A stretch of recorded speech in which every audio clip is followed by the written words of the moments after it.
Good afternoon, everybody, and welcome to episode number 95 of Imprint Cast, the podcast dedicated to the Australian boutique label Imprint Films. My name is Tony Michas, and usually joining me is my partner and colleague, Mr. John Matthews, but unfortunately he wasn't available for this discussion. But we do have family with us, and of course joining us is Imprint Cast family member, Mr. Ron Pettersson. Ron, how you doing, good sir? Good, Tony. Thank you for having me on. I'm honoured to be talking about this wonderful David Lynch film, which has stayed with me for so many years. Oh, I can't wait to talk more about this in detail. And as you can probably see, if you're watching on YouTube, we have 3 extra guests joining us who are making their Imprint Cast debut. So first up is, of course, ladies first. This guest has, we met, believe it or not, with Ron and I, we've all met at a John Waters Film Festival. And ever since then, we become good friends, and she's a dear friend to us. And of course, and she loves David Lynch. So we will discuss more very soon. So joining us in her Imprint Cast debut is Lilith. Lilith, how are you going? And thank you for joining in.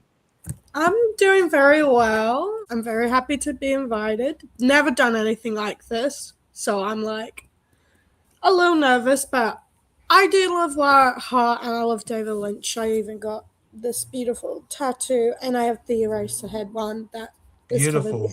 So I'm really excited to talk about this movie. Oh, can't wait. Can't wait to hear all about it. That's devotion. Indeed. And also joining us is in their Imprint Cast debut is probably someone who I've known for a few years, and they're a David Lynch fanatic as well, but they also love physical media. They love physical media so much that they're now doing physical media artwork for certain companies. I'm pleased and honored to welcome Janie O'Brien. Janie, how you doing? And thank you for joining. Yeah, thank you so much for having me. Yeah, I'm doing great. I'm very excited to talk about Wild at Heart, an interesting Lynch one for me. It's good. I do like it, but yeah, we'll see. Oh, we'll be getting into deep discussion. Don't you worry. And lastly, also making his Imprint Cast debut is someone from America, and I got to tell you, he is probably one of the biggest diehard David Lynch fans I know so far, because he was recommended to us by our regular guest, Mr. Aaron West. And since this film came out from Imprint Films, the first thing I did was ask this gentleman if he could join in the episode, and he said yes to no hesitation whatsoever, and for that I am eternally grateful. So welcome to the show, Derek Smith. Derek, how you doing? And thank you for joining. I'm doing great. Thanks for having me, Tony. I'm looking forward to talking some Lynch. Any of his films, I'm down to talk about anytime, any day. So it's exciting to have several other people here who are, just as excited about his work. So, it's going to be great. Yeah, it'll be great. So what we usually do, we usually ask first-time guests how they first heard of Imprint Films and all that. But for this occasion, I'll only ask Janie that question. But I'll ask you, Lilith and Derek, what made you fall in love with David Lynch. But we'll start with Janie first. Janie, as you know, we always ask this question: how have you first heard of Imprint Films? So when Imprint Films started, I was actually running the DVD, Blu-ray, CD section at a certain retailer. A lot of people probably already can imagine which one. And yeah, it was really exciting that, like, I remember this new label coming in and releasing a lot of their earlier stuff was like old Hollywood, and like it was just kind of a breath of fresh air, especially among like the other Australian labels that were, I don't know, kind of just, running through the paces. Yeah, I've been supporting them since the start. I don't have them all.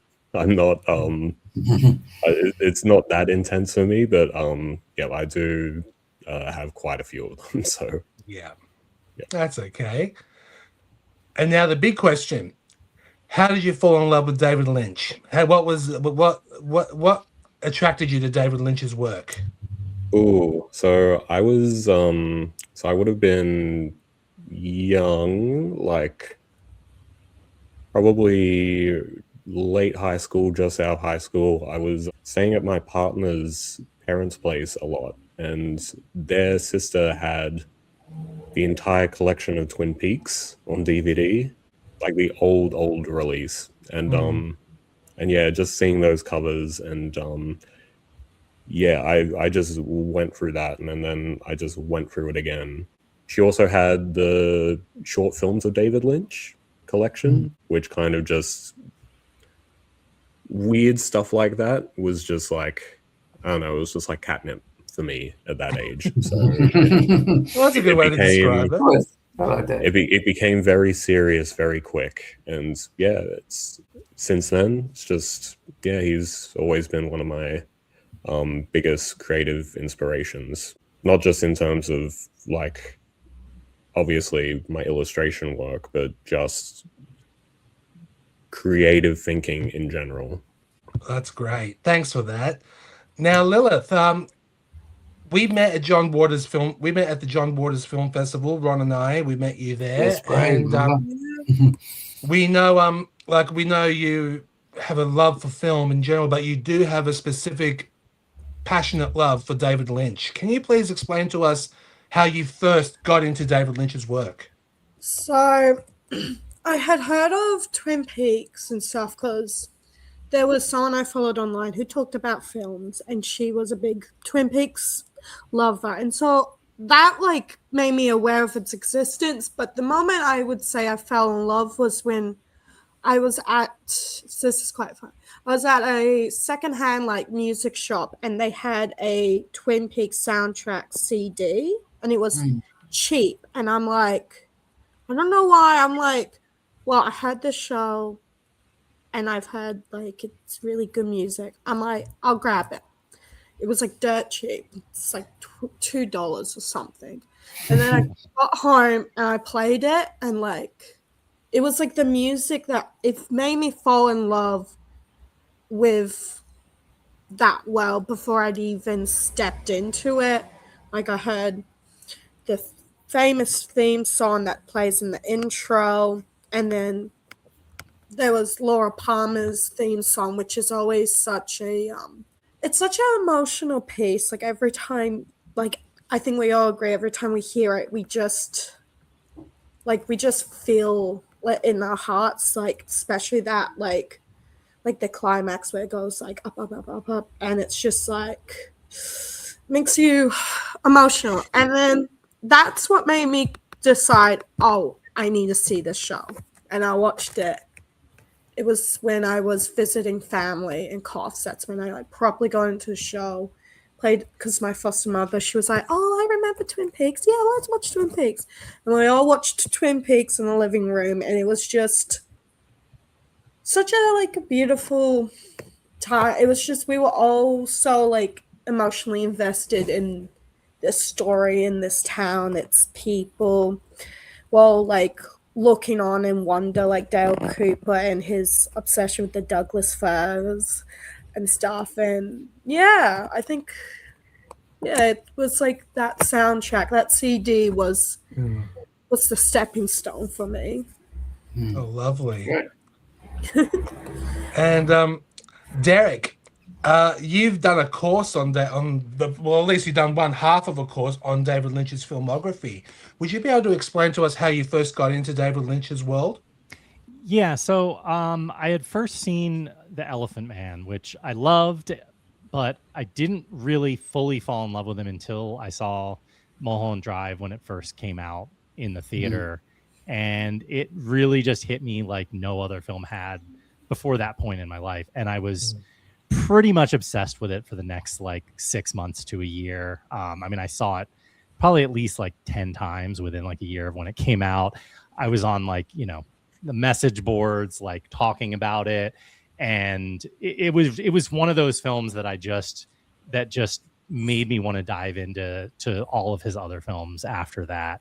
So yeah, I mean, there was something about it. Like I'd never encountered a film that was that had that sort of like intense mystery, but also the sort of passion and also just the darkness underneath it. It really kind of hit me to my core. And like Lilith was saying, I think a lot of that has to do with Angelo Badalamenti's music. I mean, it's just, I listen to that score all the time after that. And same thing with Twin Peaks. I mean, that's a score that I just I love watching the show, but I can listen to the music and it kind of makes me feel like I'm in that world. So, but yeah, it was for me, it was 2001 when I saw Mulholland Drive in the theaters. That was pretty much all she wrote after that.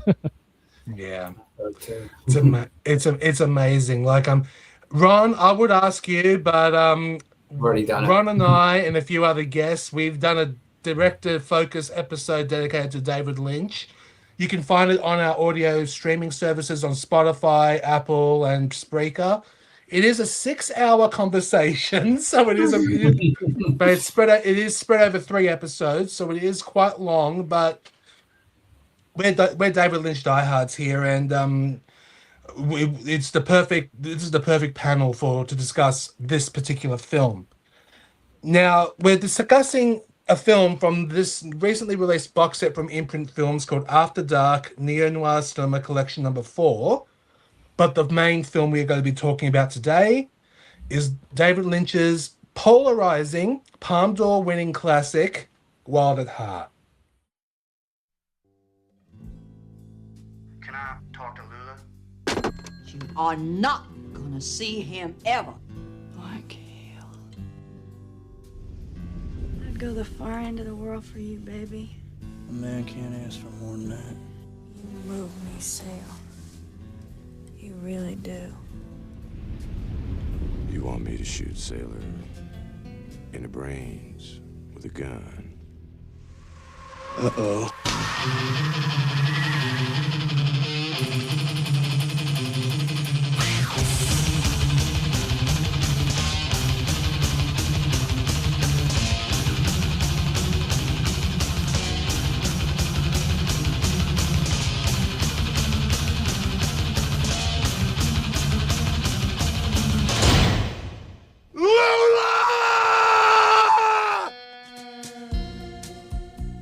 I didn't have much parental guidance.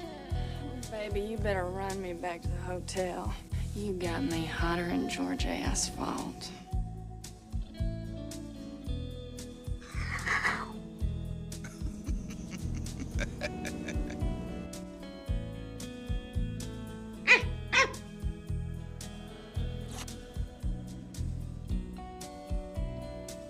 This whole world's wild at heart and weird on top.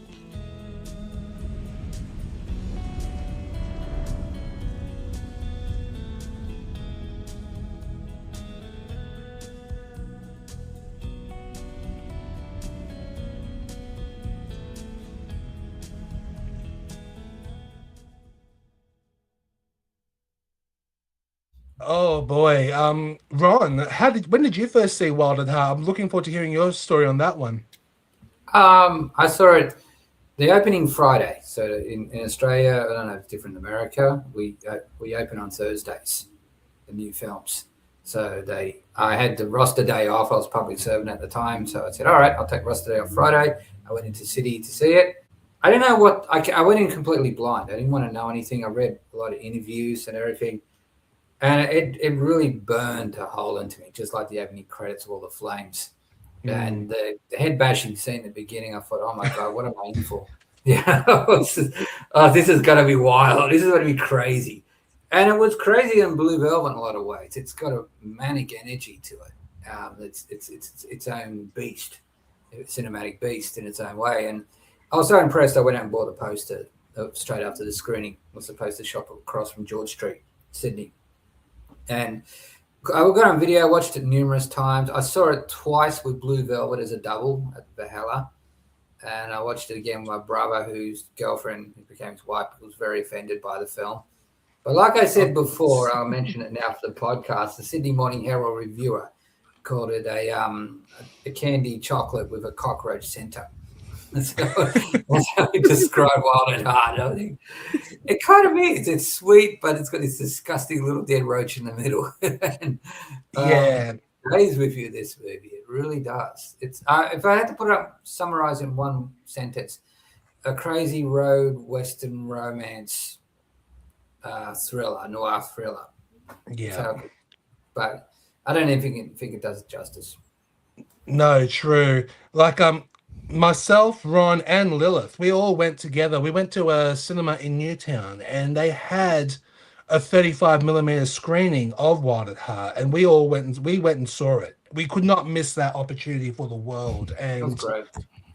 that was an incredible screen. The print looked great for a 35-year-old film. Looked really good. So yeah, we really enjoyed that screening. The audience participation was fun. Everyone applauded. It was when Jack Nance came on the screen. Everyone applauded, didn't they? Yes. Yeah. Oh, I love that. My dog barks some. Indeed. I adore Jack Nance. Oh, how can you not? How can you not? I went to every movie he was in when he appeared in. Like, he appeared in Colors, he appeared in The Hot Spot. If you haven't seen The Hot Spot, watch it for him. He's part. Oh yeah, he was great in that. He's hysterical Definitely. in that movie. He's a wonderful character actor. I put him up there as Struggle Martin in a way. Jack Nance. He's a very underrated character actor. I know what you mean. Janie, when did you first see Wild at Heart? Oh, I don't remember the exact year, but probably I would say maybe around like 2013. It would have just been a DVD copy. But yeah, I think I'd gone through a couple more of Lynch's like other works in the meantime, and it was sort of one of the last ones I think I sort of worked my way to, and I don't really feel like I had a high opinion of it when I first saw it. Going back over the years and sort of revisiting it a bit more, I can sort of appreciate it a bit more now. I think it's definitely an interesting like note in his filmography. Yeah. That's definitely true, for sure. Yeah. Lilith, how about you? When was the first time you saw Wild at Heart? First time I saw Wild at Heart, it was a little bit after I had just gone to Twin Peaks, and I'm like looking at what to watch next, and like I don't know, Wild at Heart caught my attention as being like known as the Lynchian love story. I'm like, so I think I rented it off YouTube. I watched it. It was like I was in my room, and like it was just like wild experience. That's because it was very like I was like, this is such like a cocktail of so many different like emotions. Like it's really violent, it's really sweet, like that reflects in like the music score as well. And it was just like Laura Dern and Nicolas Cage, they're on your screen, and they hold your attention. They are so their chemistry with each other it's just so perfect and insane. Like they just like bounced off each other very well. Laura Dern is amazing with her facial expressions. Nicolas Cage is like Nicolas Cage and Elvis mixed together in this like swaggy, straightforward kind of guy, but he like is so in love with Lila that he's like gonna do anything he like has to do to like protect her and like love her and stuff. And I was just like very taken aback with like how like tender and like sweet this film is, even if the world is very, what's that quote Lula says? Weed on top. Yeah. And I think that's like a perfect way to describe that viewing experience. Yeah. Indeed. Derek, how about you? Looking forward to hearing your thoughts on when you first saw Wild at Heart. Yeah, so I think I know I saw it probably somewhere in the mid 2000s. I don't remember if it was before or after Inland Empire came out, but it was probably around that time. And I liked it. I think it just took me off guard a little bit because it was so much. It was just like David Lynch just putting the pedal to the floor and just like speeding through everything. Like it's such like a high octane, energetic film that I don't think feels quite like anything else he's made before or after, but it's still very much his film. And I think it's also interesting to think about like the time when it came out, not only, you know, him coming off of Blue Velvet, but also like, you know, making it in such a short period of time, like while Twin Peaks was in production. And it kind of was like this push-pull between, you know, the TV show and him having to deal with like the constraints of like network television. And you almost feel like he just wanted to go in the complete opposite direction with this and just like, I'm just going to say like, F it all and like be as violent as I want to be. And, you know, it's to the point where like, I know he had like a screening and like, I think half the people left and people were like mad. I don't think this is a cut that even exists anymore, but there was apparently like a torture scene with Harry Dean Stanton was like so upsetting. It was the only time he listened to like audience suggestion and actually cut it back. He like realized he went too far. And that you can almost feel that in that film that like, I mean, Laura Dern, and as much as Nicolas Cage, people think of like, okay, Nicolas Cage, he's insane in all these movies, but I feel like this one, he's almost at another level than he is, even when he's, you know, over the top in his other stuff. So I think, like Lil said, it's those two performances are really what helps it all hang together because they are just so full of like energy and love and anxiety, and it's this sort of like swirling mixture of just like conflicting emotions, but all they want to do is be together, and they're just kind of constantly thrust into like one situation after another that like throws them for a loop, whether it's, you know, the accident on the side of the road or, you know, running into Bobby Peru. It's like it's almost like the world wants to keep them apart. Obviously, you know, you know, Laura Dern's mom, you know, the wicked, we'll get into the Wizard of Oz and all. The mother-in-law from hell. But yeah, exactly. They're so, you know, their love and, you know, like affection for each other is just, it's so intense and it's so believable. So I think, you know, what I love about this film has a lot to do with them as much as you know, David Lynch himself. So yeah. Yeah, I first saw it on VHS when it came out. It came out, I think, in 1992 1991 on VHS. 1991. Yeah, I was only 12 years old. So, I saw it and I hated it. When I first saw it, I hated it because I was too young to understand. I didn't even know what the hell I was watching. So I just stopped it like 30 minutes in. I just thought, no, sorry, not for me. So I turned it off. But then, of course, older and wiser you get, you watch it again because, you know, your love for film, especially the films of David Lynch, grows. So I thought, you know what, I'm going to give Wild at Heart another go. So I saw it on DVD when it came out here in Australia. I believe it came out from a label called Magna Pacific. And that was like the budget $5 DVD, brand new DVD. There were budgets. So I saw that one, and then I realized this is incredible. It's so crazy, but it's definitely the most violent Lynch film he's ever made, definitely. Yeah. And the first 5 minutes alone, as Ron said earlier, good Lord, that was pretty brutal. And there's quite a lot of extreme violence in this film, and there's also quite a lot of sexuality in this film as well, of course, as it is a love story with Sailor and Lula. And then after the first half, it's basically focused on Sailor and Lula, and then the last half of the film, as in, it's all they go to this town, and you see how I see it. It's the ugly side of America. You know, you see all these repellent characters, and like Bobby Peru and Padilla Durango, who was portrayed by Isabella Rossellini, and then of course there were some other characters that were played by Twin Peaks regulars, Grace Zabriskie, Jack Nance also, and you just thought, okay, something's going on, something's going to happen, and it's just outrageous. That's all I can say. The last half is definitely ugly and outrageous, in my opinion, anyway. But all in all, it is a phenomenal film. I think it's my fifth. I would consider it my fifth favorite David Lynch film from his filmography, because it's so different. Because it was based on a novel by Barry Gifford, and Barry Gifford wrote a series of books about dedicated to Sailor and Lula. Have either of you read the books?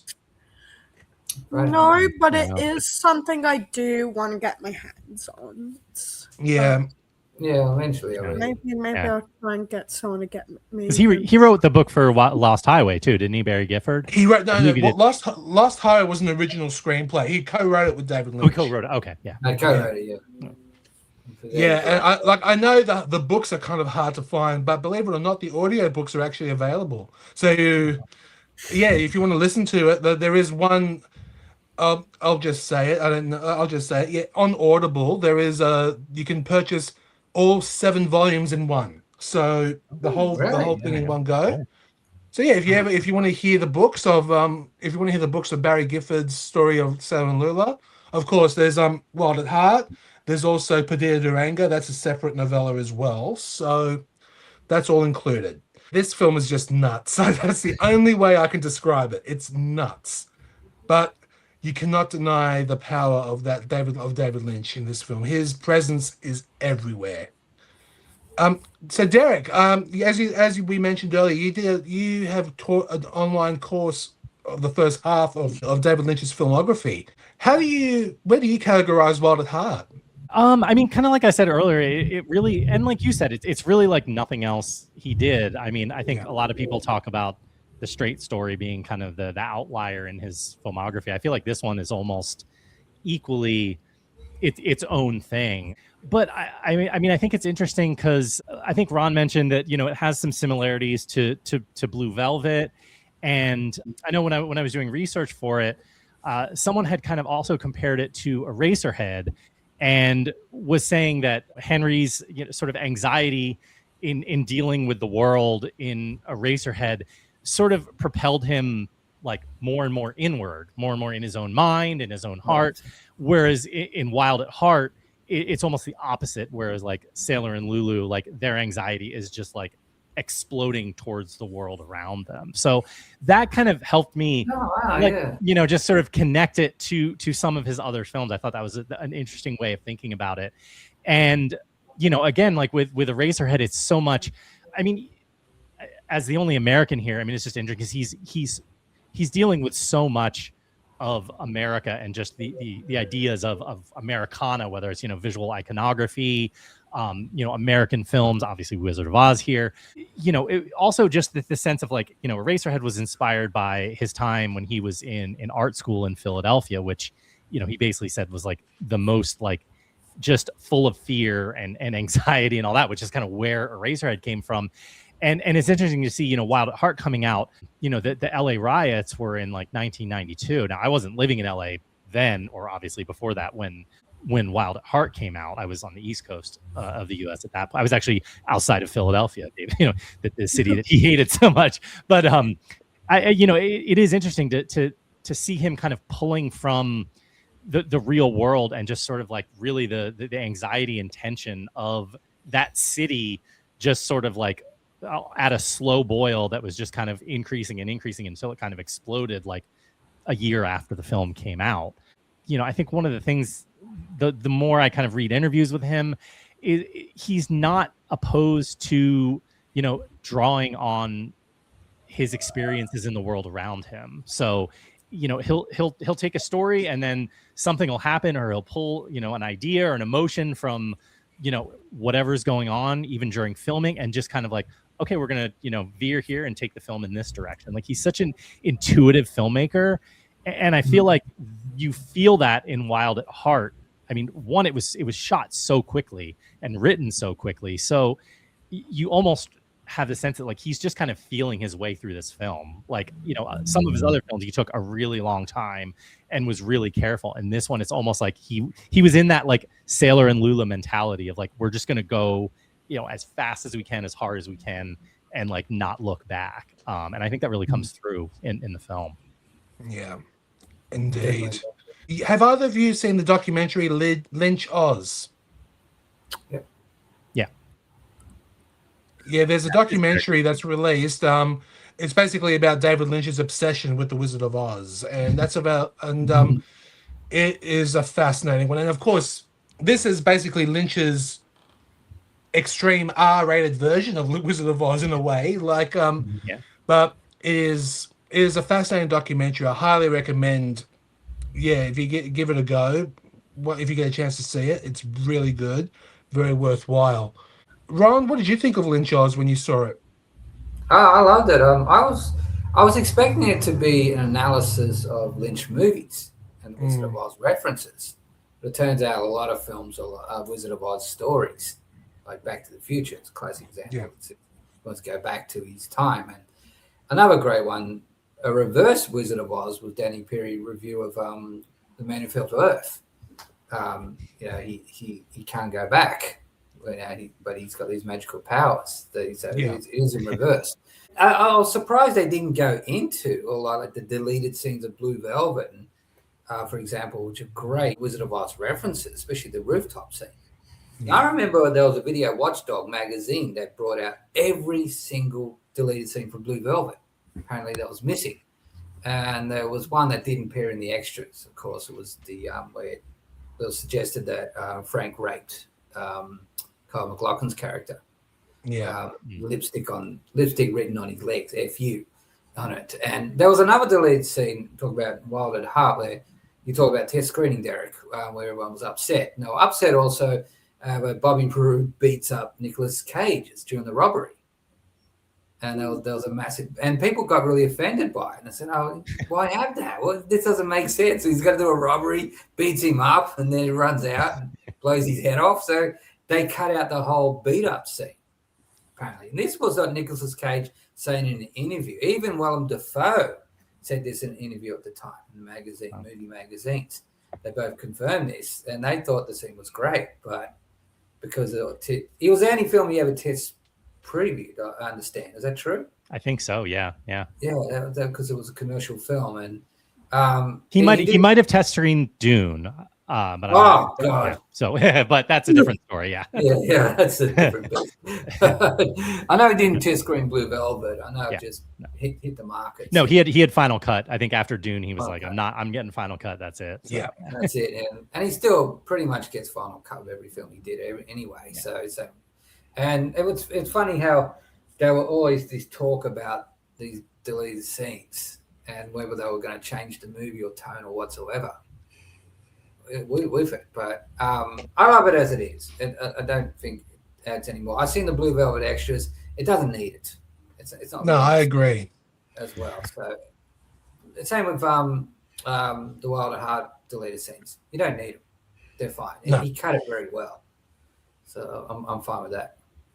Yeah, he did. That's true. Like I'm going to mention something now from another label.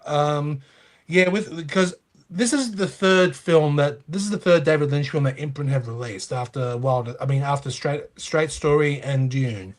But with this one, there's quite a lot of new extras in this, which I will discuss, which we'll probably get into, because I know this has just been released, and not many people have this release as yet. So I get that.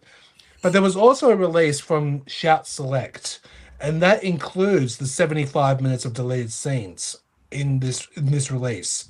Ron and I actually recently saw it, and we thought, it didn't need to be there. Like I know 75 minutes is quite a lot, but that's basically the same as Inland Empire, I believe. That has like 75. That's a 3-hour film on its own. Imagine another 75 minutes on top of that. My goodness.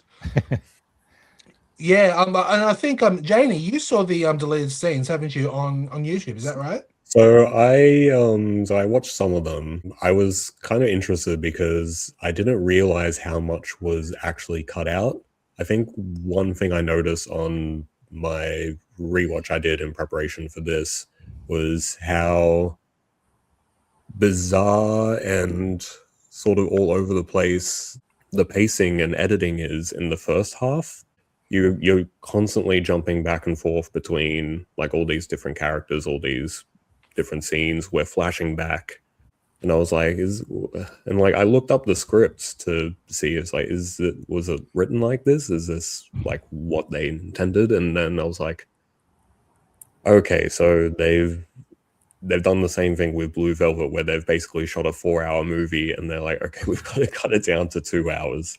But I do agree with, I think Ron said that, yeah, it works in favor of the movie, I think, because you have like the whole first half is them sort of getting to this town, and it's sort of this like flurry of like, it's like this really sort of heated romantic like flurry, and then it sort of all fizzles out, and then you're just sort of left sitting, and there's a lot of stuff in the second half where it's just like the relationships is sort of in doubt.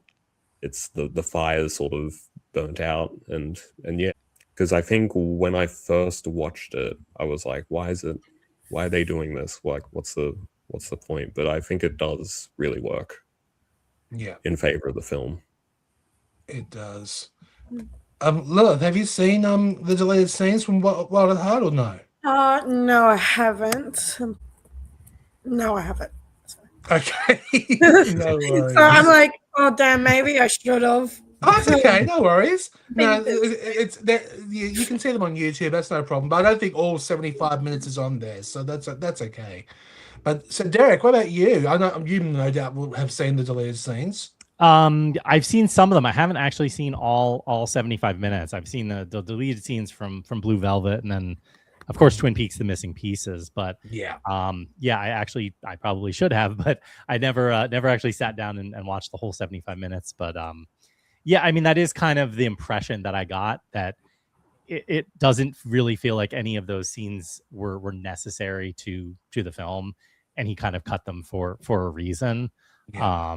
But still, any material that David Lynch shoots is worth watching at least once, just to see what it is. So absolutely, yeah. Now that Ron's back, we were talking about because a couple of weeks ago, I believe I told Ron that I've got this release and has deleted scenes, and we were trying to find was it the Harry Dean Stanton scene, which was you were looking for, and the Willem Dafoe punch up scene as well. Bobby Peru. Yeah, unfortunately, those scenes aren't included, unfortunately, in this release. Unfortunately, the Harry one, which is a shame. Well. Yeah, I didn't know about the Harry. That's news to me. But Harry Dean Stanton really did interviews in magazines at the time. He was touring around his blues band in Australia at the time. I almost went. I thought, oh, it's the Repo Man star, because I adore Repo Man. And I thought I didn't want to go up to him and be a fanboy. No, of course. He annoyed the hell out of me, but I came that close to going, and I felt kind of it was wrong to go just because he's Harry Dean Stanton, not the music. You know, but I think you'd be a better blues musician than Steven Seagal. So I'll give a low bar to clear, but you know. Oh yeah, there's a lot. I think Harry Dean's been around. You know, yeah. He did movies like Cool Hand Luke, you know. He had an amazing, extraordinary career and extraordinary life. So he's a guy who should sing the blues. Whereas there was a great documentary about him, like I don't know, maybe like 5 or 6 years ago. That and it actually has a scene where he visits Lynch, and they kind of just sit together and talk for about 5 minutes. It's really sweet. They have a very close relationship, so it was kind of cool to see that. I think I have that documentary. I've got to look for it. Yeah, I'm pretty sure I do. Yeah, he plays a lot of his songs, but a lot of interviews, and it's really interesting. I mean, if you like Harry Dean Stanton, it's all him. So no, I loved Repo Man in Paris, Texas, but you know, I didn't want to be a fanboy. I didn't want to. No, I get it. Yeah. So you know, I thought I respectfully passed because of that. Yeah. But now looking back, I said, "Oh God, I should have went." Yeah, you kick yourself in retrospect, but you know. I did kick myself in retrospect. Why did I do that? Speaking of the cast, speaking of the cast, you know, weren't Nicolas Cage and Laura Dern perfectly cast as Sailor and Lula? Do you agree? Yeah. Mm-hmm. Yeah. I love that Blue Velvet. Laura Dern's the nice girl, the sweet girl next door. Wild at Heart, she just lets loose. Oh yeah, She's does the look bad nice. girl, you know. Yeah. And it's wonderful just because it's great to watch it as a double in the theater. You watch Blue Velvet; it's a lovely film. I think it's a mesmerizing film, and then you go to Wild at Heart, and she just lets it all hang out. To pardon the expression, you know, and she really does, and it's great, and there's this intensity she brings to it as well, especially that scene with Willem Dafoe. I mean, God, you hear a pin drop during that scene. Yeah, that's true. And then the moment he does that quick, oh, someday, honey, I'll love to, you know, the whole crowd just releases their tension by laughing at it. Yeah. She has such an interesting face, and I feel like nobody uses it quite as well as Lynch does. I mean, when he has that close up through the microscope or the abortion, the abortion scene where he just gets a close up because she just has such an unusual mouth and just her expressions. I mean, he does it with Inland Empire too. Like he really seems to get a lot of like expression, like just very strange expression out of her face that really adds something just kind of off and odd to all of her films. So. And you have her expression in Blue Velvet when she sees, Isabella Rossellini, like, say, you put your seed in me, and she's just like horrified, and she makes a face that's like no one else could make a face that looks as horrifying as her does. Yeah. But people use the expression, "I was Laura Dern crying." Yeah, you're very upset. Laura Dern crying. Yeah, that's how bad it gets. Yeah. You can't get more upset than that. And you can't. Yeah, so true. Janie, what did you think of the performances of Nicolas Cage and Laura Dern? Yeah, like it's definitely one of the highlights. It's a very physical performance on both their parts as well, which I always love to see. It's because obviously Laura Dern acting with the face, but also scenes of them dancing, Nicolas Cage doing karate moves, flipping out of the car. It's it's just it's all that. There's so much energy in the film, and it feels like the film can't really keep up with them sometimes. It's That's a good point. That is actually a really good point. Lilith, how about you? What did you think of Nicolas Cage and Laura Dern? Like I said before, they bounce off each other.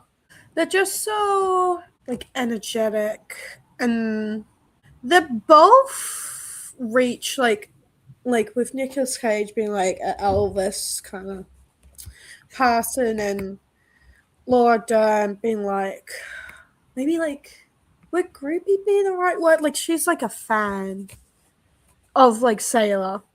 Does that make sense? I don't think. No, I get what you mean. She wants him to sing "Love Is Tender," So it's, they're just so in love with each other, and you're rooting for them, and they both function in the world very similarly. They both want to run away, get away from the troubles, go across state lines, break parole. And just drive into the sunset while listening to Slaughterhouse by Power Mad. Is that the band's name? The beginning. Yeah, Power Mad. Yeah. Powerhouse, that's it. Yeah. Powerhouse, yeah. Which I think is such a powerhouse in the film. The needle drops of that song is also really very good. But they give very phenomenal performances, and that makes the movie, in my opinion. Absolutely. But of course, with this film, there is a huge cast, but we can't not talk about Diane Ladd. Oh my Lord. Diane Ladd. When I first saw Wild at Heart, I thought, what a bitch that woman was. But don't forget, I was young, so I didn't know the full detail. But after I saw that, I thought, damn, that's one sadistic woman, especially with playing Lilith's mother. And of course, I didn't know at the time that Diane Ladd and Laura Dern are, of course, mother and daughter in real life. And that made it work even better, in my opinion. I thought that was a great touch that Lynch did. But Diane Ladd got an Oscar nomination for this role and richly, richly deserved it. She was great. Great playing a mad woman, definitely. But that one scene in particular, the scene with probably the most infamous scene in the movie with Diane Ladd is her face is covered, or she covers her face entirely in red lipstick. Thought, what the hell is this? What's going on? But yeah, she was great. Yeah. Derek, what about your thoughts on Diane Ladd's phenomenal performance? Oh, one thing I'm always shocked about when I watch the movie is like, I just can't believe that she got nominated for an Oscar, just because, I mean, I just can't imagine a film like that even getting an Oscar nomination now. So, but it's great that like she actually got recognized, because I mean, I didn't count how many minutes she's on screen, but I don't think it's that much. I mean, it is a true supporting performance, but she is just so like obsessed with just destroying Nicolas Cage. Like, it doesn't, there's nothing about like really any concern for her daughter. She just seems to have this like just explicit hatred of Nicolas Cage, and like almost like to a level of like pure disgust. And you really get that from her with like every time she's talking about him, or when she confronts him in the bathroom. She just, again, I mean, like I mentioned with Laura Dern's face, Diane Ladd has so many great expressions in that, like she almost doesn't need any dialogue. You could just, watch her like in a silent film and know exactly what she's thinking. It's such an intense performance with such little screen time that I love it. It's I mean, that is one of the other things. I mean, we talk about Laura Dern and Nicolas Cage, and rightly so, but I mean, I think Diane Ladd's performance and Jack Nance and Grace Zabriskie is, in the few minutes she's on screen is just insane. And that Harry Dean torture scene, it's just like, oh my god, like she is just, and I think that really speaks to like actors who work with David Lynch, especially multiple times, like they will kind of walk to the ends of the earth for him. So they're willing to go like so far, I think, to a degree that they wouldn't feel comfortable doing with most other directors. And I think that's why you get such strange performances in Lynch's films, because I think people are willing to just go that much further with him because they trust him. So and Diane Ladd got an amazing performance out of sort of going where David Lynch led her. So it's fantastic. Yeah. Brad Dourif said the same thing. He said, when he appeared in Blue Velvet, he's just one of the gangster cronies. Yeah. It's a very minor part. And he said, I'm only doing this because of David Lynch. Yeah. And he said, I wouldn't do it for anyone else. Yeah. That shows the level of devotion. Sure. But like you said about Diane Ladd's intense performance, the Oscar, do anyone remember watching the Oscars? I know you guys don't, but I'm too young. I don't think I watched that year, no. I watched it that year, and I remember watching her Oscar clip, and it was the scene where she talks to Harry Dean Stanton's character. Says, "That trash, he killed a man's bare hands are probably all over my baby." It's a great Oscar clip. They found this amazing scene without it being too crazy or psychotic or off-putting. And then when you watch it, you just realize how vocally intense she really is. That trash. Yeah. The way she just delivers the lines. It's beautiful, that scene. I can't get out of my head. I always love watching that scene. And then she does the wow. Yeah, I remember that. It gets a great laugh out of me. That does. Oh, I know, it does, definitely. Janie, what are your thoughts on Diane Ladd in this film? It's definitely like obviously the lipstick scene, but she's she's doing this great like aged Southern belle who's like going a bit loopy, which is just like it's just a tried and true character. It's just a recipe for success. And I feel like she still sticks out in like a cast full of like very intense, crazy characters. She's always just sort of in the background, just like she's just the Wicked Witch. I think it's interesting. A lot of every single character in this film is weird. Even by David Lynch standards, you have like all these like one-off sort of just a one-off character that will come in and it will just be really there's no like it's weird that that Laura Dern and Nicolas Cage are sort of like the straight characters, like the straight man. That's right. Because obviously they're not normal characters by any means. No. Definitely not. Yeah. The world hasn't bent him out of shape yet. Yeah, but it's very but like it's the movie's about the world being wild at heart. It's not about the world being just chill and normal. No. True. What about you, Lilith? What are your thoughts on Dying Lad?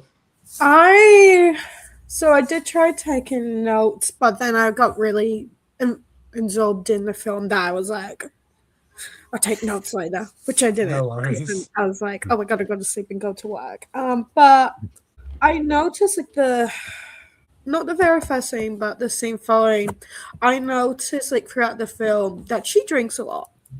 She drinks a lot. And I think that ties in with her like her like deep-seated need to be in control.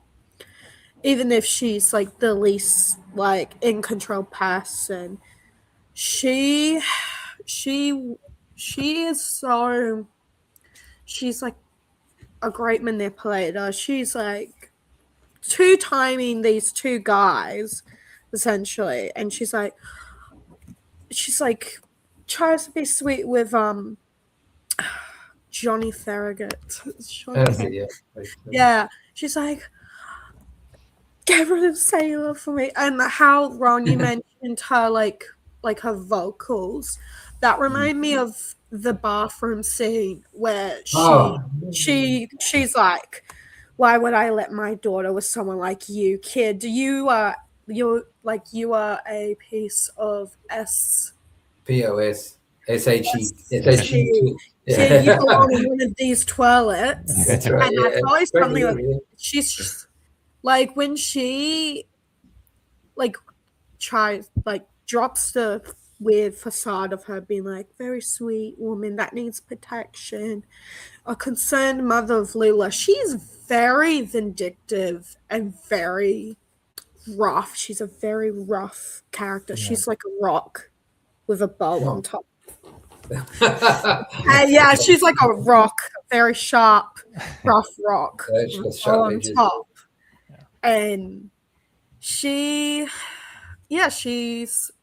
always on the verge of like being unraveled, but she will, like her character, she's like a narcissist, so yeah, she needs to be in control. And a thing in the movie that I'm always a bit, I don't know if it's a real flashback or maybe a flashback, that the flashback where Lula says that her mother didn't know anything about the rape, but then there's a flashback showing her mother looking in.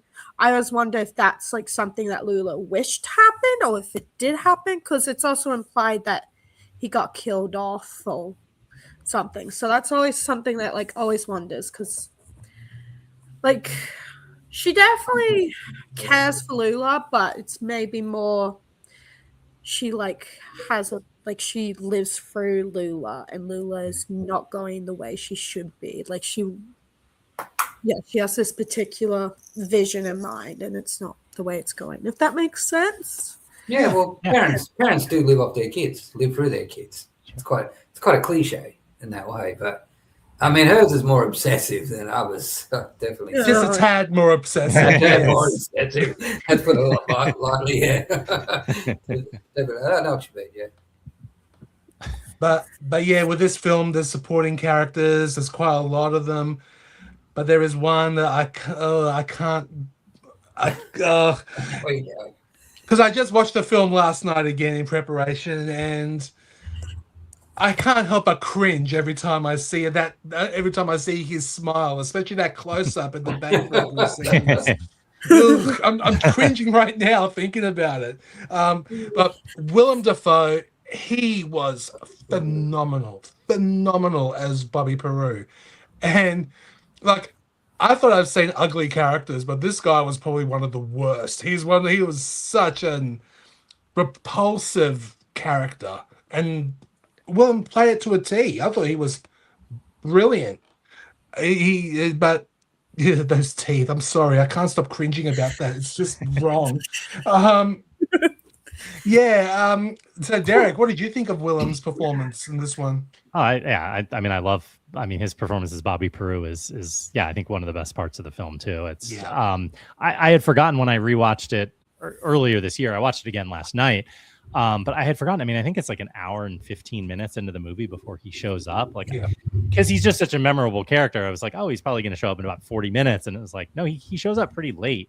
But yeah, I mean, his scene where he assaults Lula in the hotel room is just such a, like, as evil as Diane Ladd's character is, and whether she's more evil or not, but the way that he sort of manipulates her and like takes her to the edge of like her being disgusted with him, and like as soon as she seems to be expressing any type of true pleasure, he pulls away. Like, it's such a, like, I'm just going to do this just because I want to exert my power over you. And he's so, I mean, it's almost like his disgusting teeth are just like the physical embodiment of like the person that he is. Like, he is just truly just like a rotten human being, and you can't mistake that when you see him. And yeah, it's one of those. His death scene is definitely very, very satisfying, as graphic as it is. I think Lynch is really wanting us to sort of take pleasure in how graphic it is, but then also probably to question, like, well, wait, was that a little bit too much? Like, should I really be cheering for this? But on this imprint release, and I think on other Blu-ray releases on Wild at Heart, there is an extra in here that says it's the uncensored Bobby Peru death. There is a sequence that we know when the rifle. Spoiler alert for anyone who hasn't seen this, so this is your warning. Where he puts the rifle to his chin and then pulls the trigger. And when the shot comes up, you see this flashing light right when his head goes, basically. Yeah. And but there is a version out there which I have actually seen on actually it's on the Magna Pacific DVD that came out when it originally came out in Australia. That was completely uncensored, no flashing light. It was completely uncensored, and with this one there was a flashing light, but there is the full uncut that's bloody sequence is on the Blu-ray as an extra. I don't know if it's on the Shout release as well, but on the Imprint release it does include that uncensored version, and it's just like couple of frames. That's all it is. Nothing too major, but it's just a couple of frames. Yeah. But yeah, that was a satisfying end to that character, that's for sure.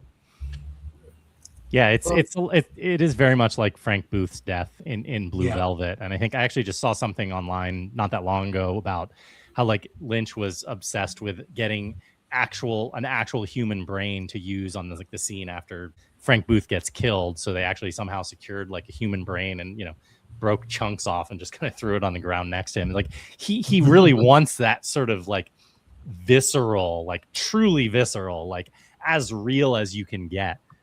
He wants you to feel those deaths, not just kind of, see them as just like a typical movie death. So there's something that really kind of stays with you, I think, with those two deaths in particular.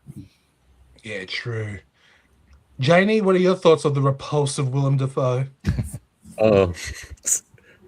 Pretty much everything Derek said. 100%. Especially the scene with Lulu where it's just an incredible scene, just how it's blocked, and how he just comes in, pisses in the toilet, door open. Such a disgusting display of power. Like, I feel like up until that point, he's just sort of come into the film, and you're sort of like, oh, I don't know what like this character's deal is. And I feel like it's all kind of laid out on the table in that scene. It's very satisfying when he goes. Oh yeah. And he's not even around that long. He just comes in, they do the plan doesn't work, and is done. But yeah, it's such a impactful just part of the movie, I think. Like the whole Bobby Peru sort of episode in there. Yeah, like he was only in it for like I don't know, probably 20 minutes, maybe less or maybe more. I don't know, but I don't remember. I haven't done a timer on that, but yeah, it's funny that even with Lynch's in literally in nearly every Lynch film, there is one actor, well known, is in the film, is in one of his films, not even 30 seconds, and he's still memorable. It's very fascinating with that. Like with Twin Peaks: The Return, for instance, there are like over 200 plus actors who just wanted to go onto the show, mainly to work with Lynch. And there are like non-dialogue scenes. There are like some small tidbit parts that are in that was in Twin Peaks, not even 10 seconds long. Who cares? As long as you're working with David Lynch, yeah, I'll do anything. That shows how much everybody in Hollywood or stuff, everybody loves to work with him. They just want to be on set. I feel like exactly. They don't even need to be on camera. I think a lot of them were just like, we'll be on set for a day or two. That's fine. Yeah, it's amazing that one director like that can cast a spell literally on a set, just even for a short period of time for big well-known names. They don't care. As long as they just want to be involved in a Lynch film, their world's complete. Definitely. Ron, what are your thoughts on Bobby Peru? It just occurred to me, also in movie reviews at the time, they described him as the rotten tooth pornographer. So that was that scene where she walked past the obese ladies doing things. They're doing a pornographic movie, Texas style. You know, it's like, what is Texas style? I'd like to know. You know, so if you can tell me, Derek, go ahead. What is what? Pornographic movie, Texas style. Oh, well, I don't know. Okay. What are your students are going to ask you that question? No, I actually didn't. I have not heard anything or come across anything about that. Okay. If there's any more footage or. Okay. And then that occurred to me just now, the rotten teeth, the same as John Hurt's rotten teeth in The Elephant Man. Yeah. But as you guys say, he's rotten teeth because he's rotten character. And no doubt he is. Where Paul John Hurt's is rotten teeth because of neglect and abuse. Yeah, that's true. He raised on the poor guy, fellow. And so it's a great symbolic use of teeth Lynch has used. He always has that. He's always had defects of people. And that's true. That's a great visual motif he has. Yeah. And apparently he got that from Francis Bacon.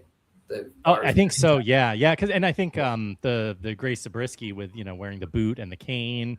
That's right. I think he got those sort of deformed faces a lot. Was Francis Bacon's paintings, which is he's always said like he's the guy for me. So the influence is kind of insane. Yeah. As well, because he was around in the 60s and 70s. I think Francis Bacon was quite prominent. And they made a great movie. Was Love is the Devil with Daniel Craig and Derek Jarman. That was a movie about him. And also, if you watch Last Tango in Paris, they used the Francis Bacon pictures to amplify Brando's grief at the beginning of the film. That's true. Yeah. As well. And they also I did see slight comparisons of Francis Bacon pictures with Eraserhead. Like there were remarkable similarities.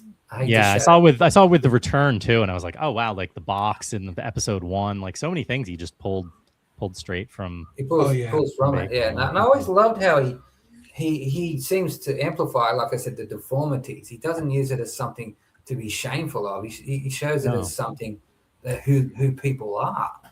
Well, yeah, Elephant Man is one of the most empathetic movies ever made. I feel like it's just film. so Lovely film. Yeah, it's always like a humanistic like approach to characters, and like you get like the good and the bad of that. So it's the dark, the humanity as well as the good.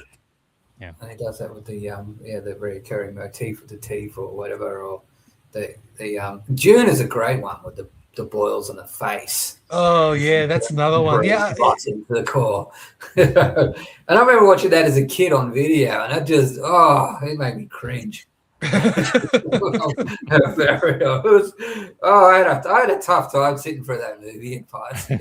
It's a tough one, I know, especially seeing Kenneth And that McMillan as Baron Harkonnen. Oh God, my he's another one God, that's a little cringe-worthy to look at, definitely. Video was the pan and scan days. There wasn't the widescreen, so that face was amplified on even more in your face. Yeah. But Indeed. the funny thing is, when you watched Eraserhead a couple of years later on video, I'm fascinated by it. Yeah. Absolutely fascinated by the lady with the big ball. The lady in the radio. The lady in the radio. Yeah. You know, doing the simple song. In heaven, yes. In heaven. What are you gonna say, Lee? Yeah. I don't know. I think the black and white also made it a bit different. I think seeing deformities in facial deformities in black and white make it a little bit more. Seeing like Bobby Peru's repulsive teeth in color. I wonder how it would be in black and white. Yeah, no, it's hard not to cringe. But then you see poor John Hurt just constantly tonguing his rotten teeth. Yeah. You know, and you notice it on the big screen. If anyone watched it recently on the big screen, The Elephant Man, which is amazing in a theater. We during the COVID lockdowns, they had a 4K screening of it, and David Lynch was live via satellite. Oh wow! And he asked us to pick a number between 1 and 10. So we all shouted out different numbers. Yeah, I picked number 7, but he chose number 6. And all his guys in the corner, yes, I chose number 6. David Lynch. That was the closest we ever came to meeting David Lynch. Was this, he did this thing for the cinema at the time, because you remember that every day during lockdowns he had the weather. And he had the video, just like we were doing. You probably remember that, Lily. Janie remember that very well. And today's weather is, Angela Badalamenti. The weather report. Yes. The weather report, yeah. I used to watch it every day during lockdown. Yeah, so did I. I think we all did. Got me through lockdowns. I have to thank him that much. Yeah. Oh, yeah. Absolutely. Definitely, yeah. But now I got to hear Lily's reaction to Bobby. Go ahead. Bobby Peru. He's repulsive, but I can't lie. He does have a level of charisma. Is that the word? He's a very charismatic man. That's a dummy. Oh, yes. That's funny. And yeah, the close up of his face with the stockings and the teeth, and you can see the saliva on the stocking over those teeth.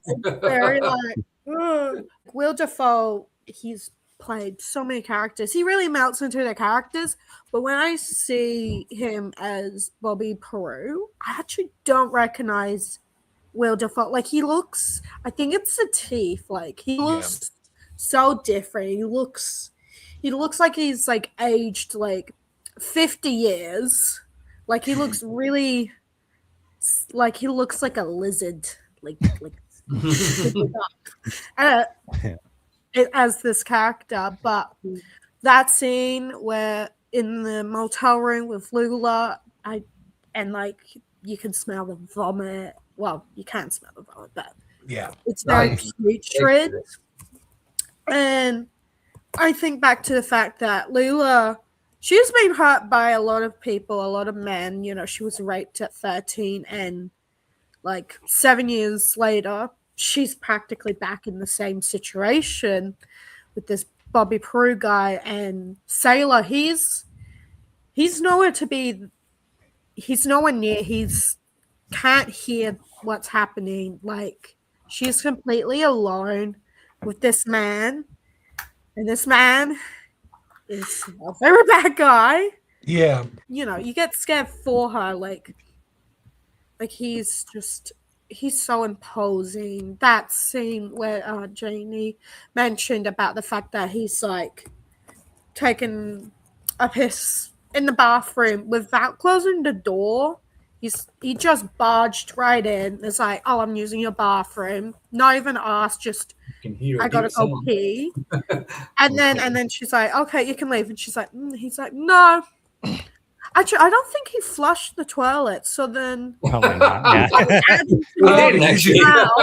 That'd be a fitting touch, yeah.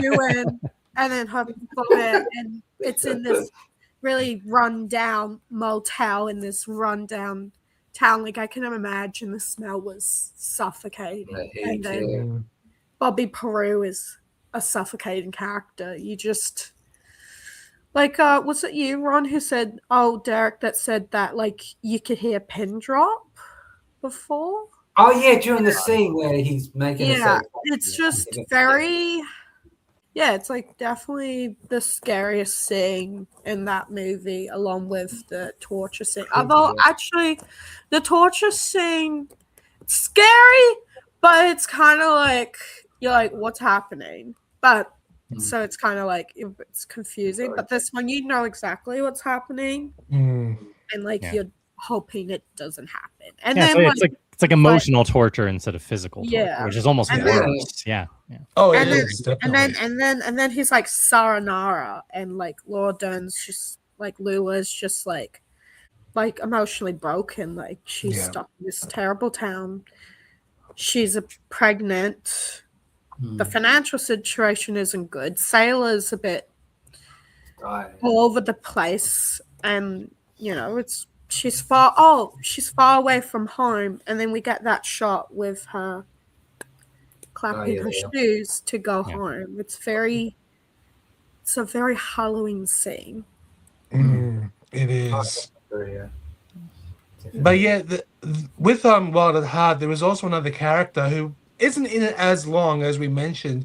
The character's name was Perdita Durango, who was portrayed by Isabella Rossellini. And I gotta say, I think that's probably the most unattractive I've ever seen Isabella, in my opinion, anyway. So I don't know. She wasn't in it long, but then a few years later, I believe in 1997, there was a film called Perdita Durango with Rosie Perez as playing the character. And that was also based on a Barry Gifford novel. I've seen that when it came out, and once again, I wasn't a fan of it. But yeah, I got to give it another go eventually, because I know it got a big cult status. Yeah. I know it got a big cult status, definitely. Have any of you seen Perdita Durango, the movie? No, first time I've heard it's a thing, so... I saw it in a cinema. Wow. Oh, wow. Yeah, I saw it. Because New Vision Films released it, and they were giving away tickets. And I went to a massive screening in Hoyt Cinema too, and I loved the film. I think Alex de la Glacier is an amazing director. So underrated director. He did Mark of the Beast before that. The Day of the Beast. Sorry, Day of the Beast. Day of the Beast. Yeah. Yeah, where the heavy metal meets Armageddon theme of 1995. Which I loved it to death. And, of course, the very underrated Action Mutante, which was his first feature, which I honestly think Alex de la Glacier should have done Judge Dredd. He would have made a great Judge Dredd movie out of it.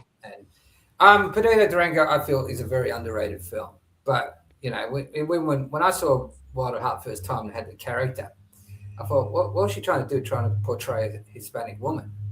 You know, she's the daughter of Ingrid Bergman, you know. So it's just really, is this really chilling? It's very strange because she's got a very thick European accent.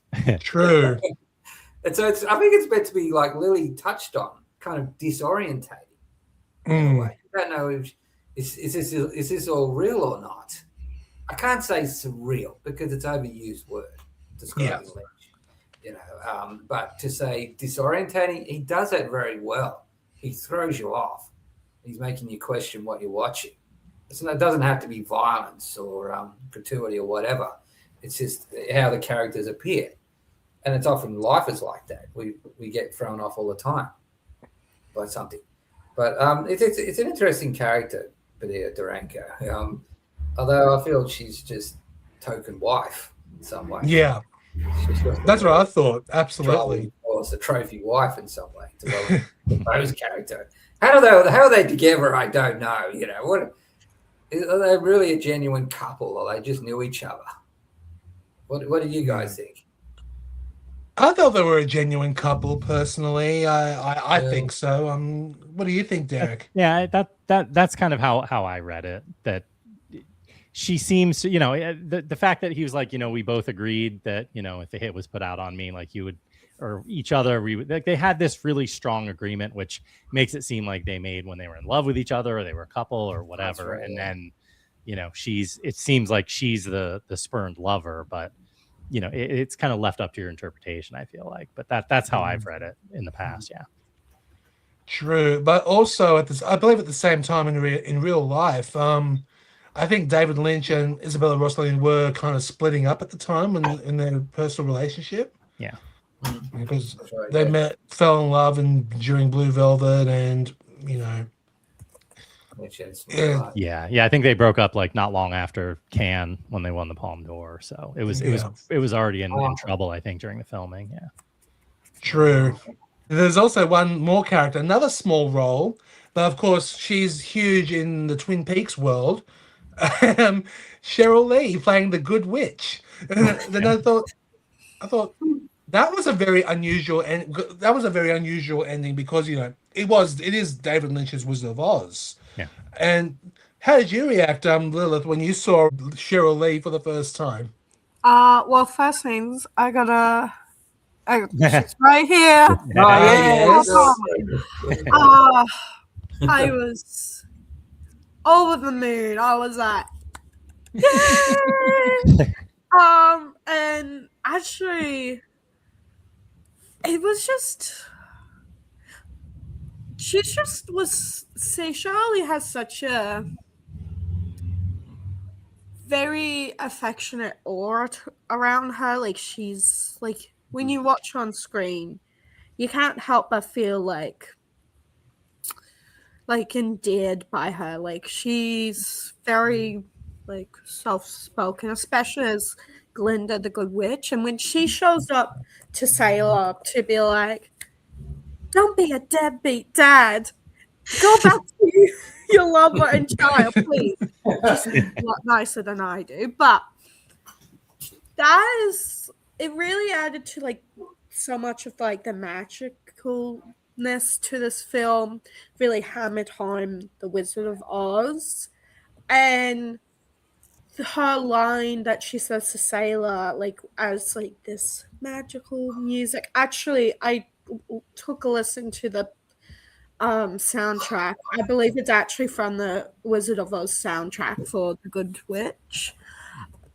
You have this, and she's like echoey, covered in pink, and she's like, Sailor, if you're truly wild at heart, you would fight for your dreams. I can't do it very well. But yeah, Cheryl Lee in that like 5 minutes, 5 minute scene was just really added to like the whimsy and like the sweet tenderness of this film, and how even though this world's like kind of horrible, there's still some parts that are worth fighting for, and that she really is like, she's there to tell Sailor to not let go of of the good stuff. Like, even if you feel inadequate or like feel like you failed, Lula still loves her. Her son Pace still like needs his father, and that he shouldn't give that up. He needs to go back and sing "I Love Me Tender" to Lula, and then we all cry at the end. Well, I do. But yeah, Shirley was absolutely amazing, as she always is. We'll talk more about Cheryl Lee soon, because I've got to talk about the next film very soon, but we'll get to that in a minute. But Janie, what are your thoughts on Cheryl Lee's small cameo? It's I feel like when I would have watched it the first time, I would have like lost my mind. It's definitely a really rewarding part of like being a David Lynch fan, engaging with his universe and his stories, is that he reuses these same ideas and these same actors, and seeing Cheryl Lee come down like at the end, I don't know, it's this what it's like to be like a Marvel fan when like Ant-Man shows up at the end. It's like, oh my god. It's very sweet, and she's doing this goofy voice, and yeah, I love it. Yeah, a Munchkin voice, something like that. Yeah, sound like a Munchkin voice. Yeah, it's kind of a Munchkin voice. Yeah, Wizard of Oz. Because I saw it in a theater, like I said before, 1990. I saw it 3 months before Twin Peaks premiered on Australian TV, broadcast on Channel 10. And I did see the video of Twin Peaks, the pilot. That was released on Warner Home Video in October. So I saw it a month. But I didn't put the two faces together like Lilith did. Like, that's Cheryl Lee. I didn't know. Because she's done up makeup. You couldn't recognize her at first, and I didn't. I kept thinking of Wizard of Oz. And I thought, it's the most interesting Good Witch reference ever done. It's only one I could think of that's done in a film. Yeah. And I thought, wow, you're throwing a Wizard of Oz reference right in the middle of a road movie just after a car crash. Yeah. And at a breakup scene. And I'm going, wow, this is too much. And that's what I felt like at the time. And the funniest Wizard of Oz Good Witch apparition I've ever seen, it wasn't Cheryl Lee. People did laugh at it in theaters, by the way. They did find it hilarious. My one was Duckman episode, where the Good Witch apparition was Bob Guccione. Because it was Duckman's idol, the penthouse pornographer, Bob Guccione. Yes. Guccione is lecturing about respect, having a relationship with mutual love and respect. A guy who made a career out of photographing open vaginas for decades, talking about mutual love and respect. And all the irony of that scene. Yeah. Oh, I know. It's crazy. What about you, Derek? Yeah, Derek, how about you? What are your thoughts? So, yeah, I mean, I think it's, again, like, I mean, we kind of talked earlier about, David Lynch obviously using a lot of American iconography, but he also uses his own iconography. Like, somebody mentioned kind of like the Lynch universe. And I mean, the face of Laura Palmer is like every episode you watch, you see that prom picture. And it's almost like he had this obsession with like, it starts off with, Twin Peaks, Laura Palmer, she's dead, she's wrapped in plastic. And kind of ever since then, he's always wanted to bring her back to life. Like he brought her back as like, Maddie, the cousin who looks exactly like her. He brings her back as sort of the good witch who's sort of this angelic figure.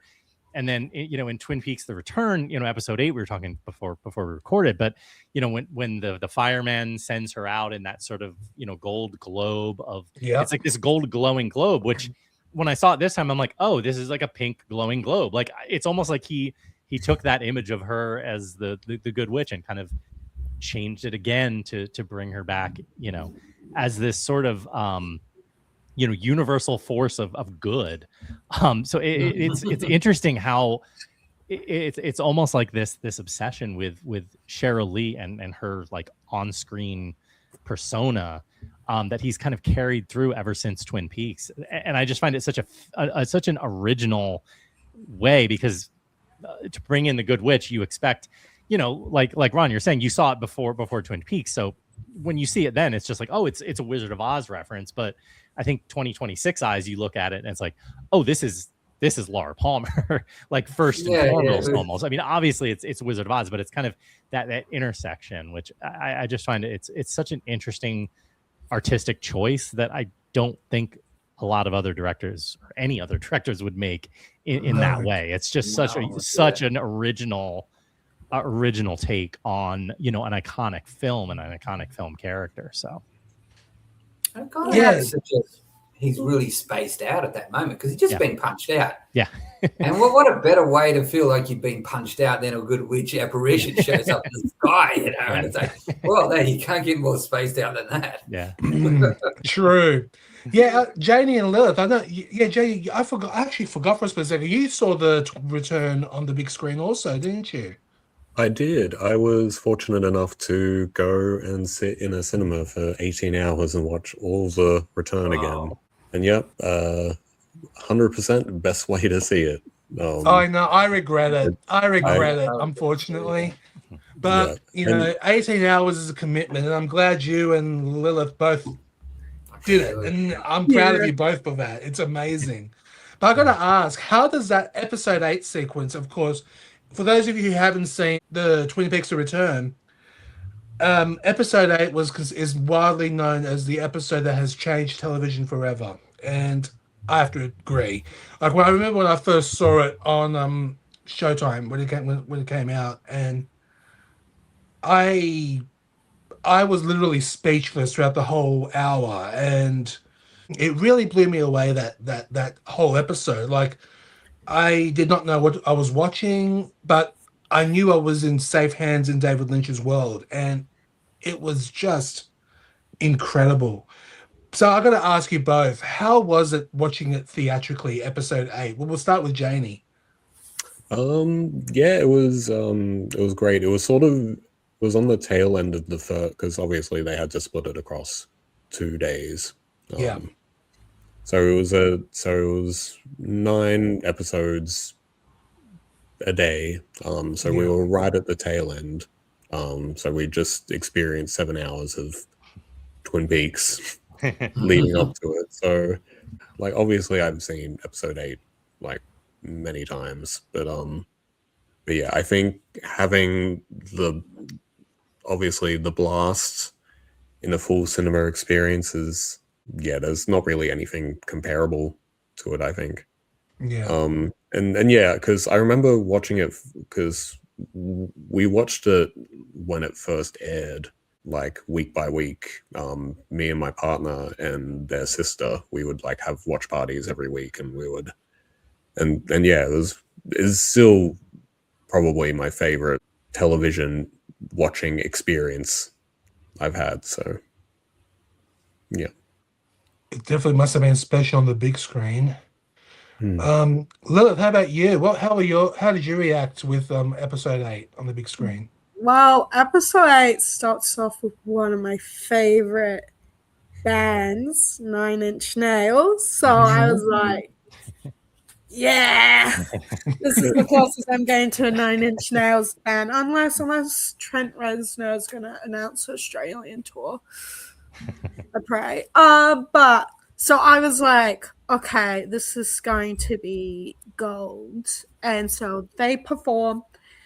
Then we have Evil Dale is like, I don't even know how to describe it. That whole sequence with the Watchmen, is that? The Woodsman spirits. Yeah, that whole sequence, and then we see this very visceral, like, interpretation of a nuclear bomb being like the birth of evil. Then we see Bob floating through this, like, it's like this icky gray substance. This creature is vomiting it out. It's like a series of like viscera, like on top of each other. Yeah. And then we see Bob, and then we get to this, I don't know, I'm trying to remember the name, but with the lady and the giant, and there's the world, like, yeah. And they like bring about the golden orb, which is Laura Palme. Yeah.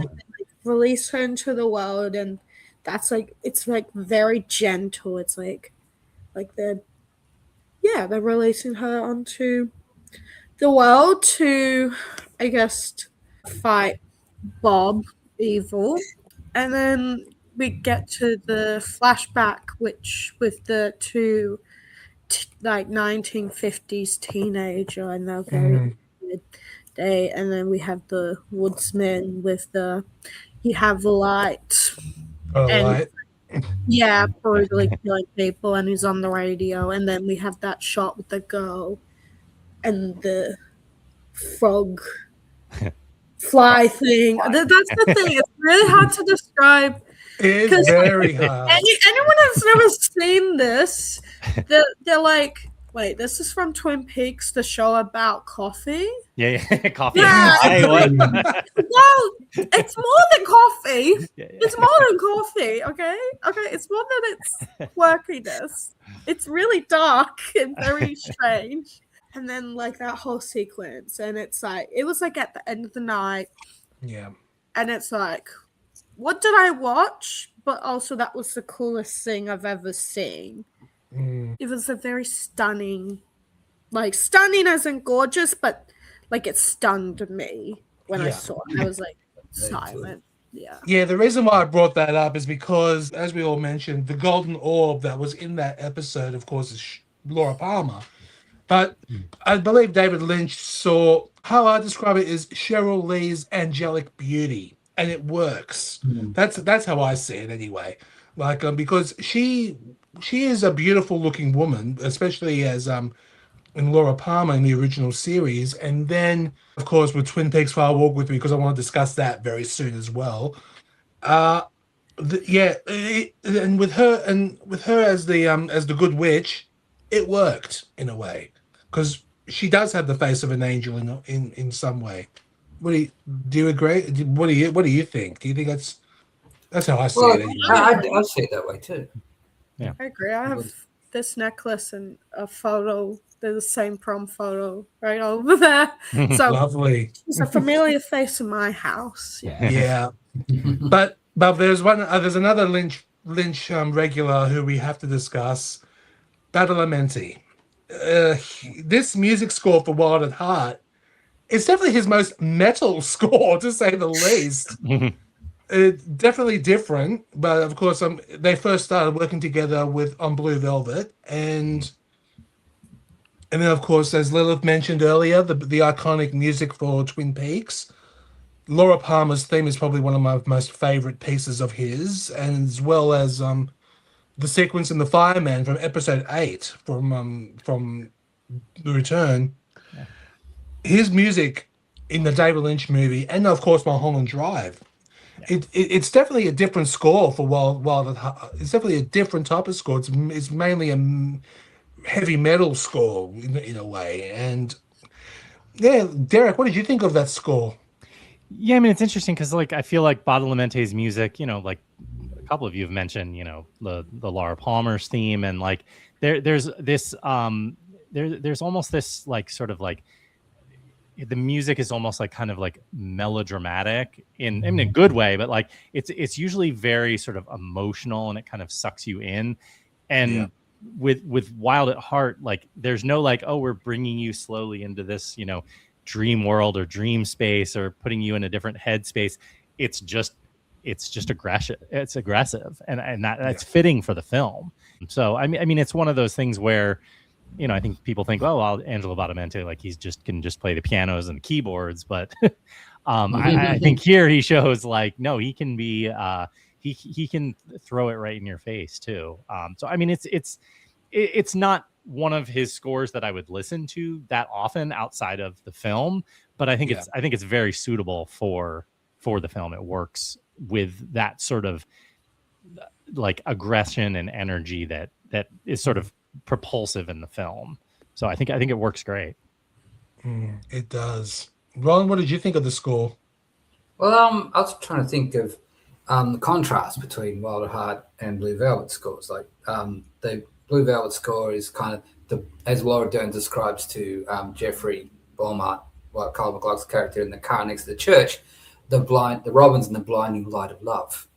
So his music is like the robins coming out, the blinding light of love. Twin Peaks is the dread of finding poor Laura Palmer dead. She's dead random places, like the river, the dark river. The different tones, the different crescendos. And with Wild at Heart, it's a full orchestrated score. So it's a full. It's like a weeping. It's like a giant weeping. Like it's weeping for Sailor and Lula. They've been sucked into this. They've been tried and tested in the most horrible way possible as a couple, and the score kind of reflects their sorrow, their trials, in a way. Especially the opening score I'm thinking of. The heavy metal is the youthful energy, and don't forget that was 1990. Yeah, heavy metal was so mainstream at the time, since 1982. You know, like, and even like Metallica and all those bands. It was like, I wasn't surprised Lynch didn't use heavy metal sooner, but he did with that one. And so he did a movie for the youth market where it was the big grandiose score, which he never did again. Like you said, Derek, was the synthesizer with Blue Velvet and Twin Peaks. But in this one, he used the full one, and it's a beautiful weepy piece. It's kind of like the similar piece that was used in Elephant Man to have John Hurt's, what's his name? The character's sorrow, to express it in that way. And that's what it's expressing, the sorrow.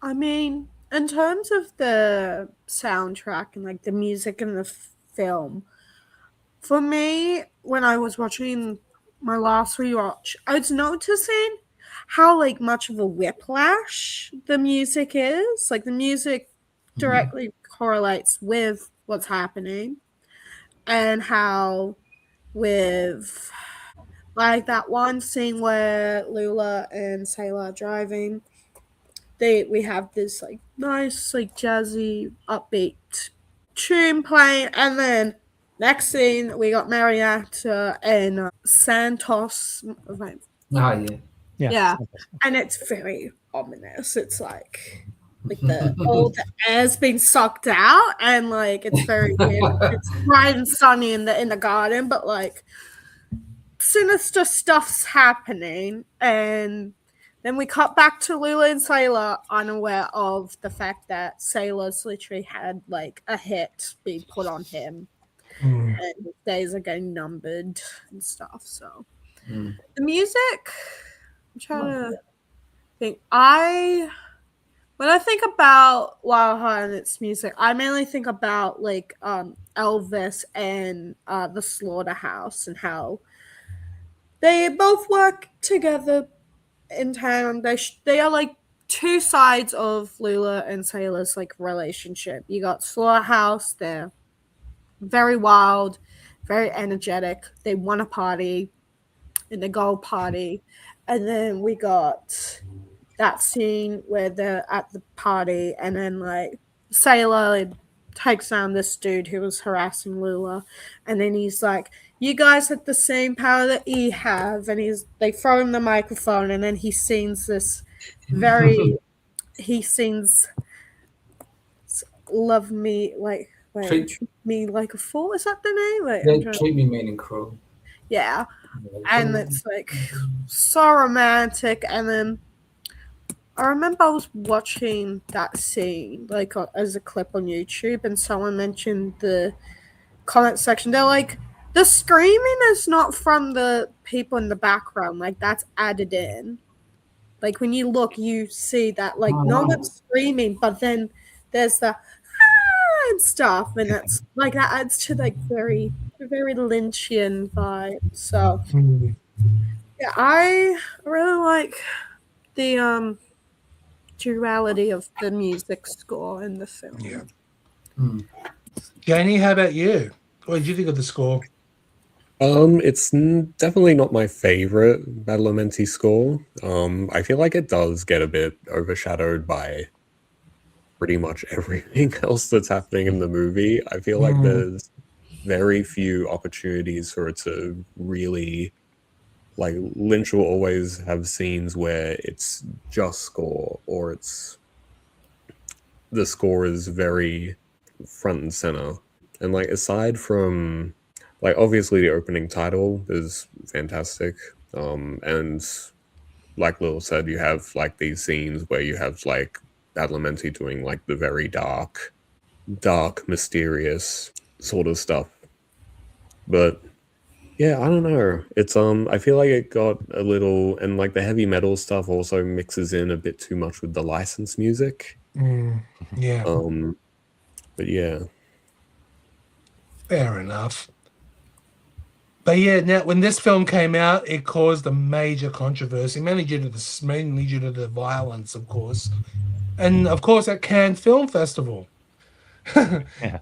it won the Palme d'Or, and I believe the audience in the Cannes Film Festival gave it the loudest boos I've ever heard. Ever heard, apparently.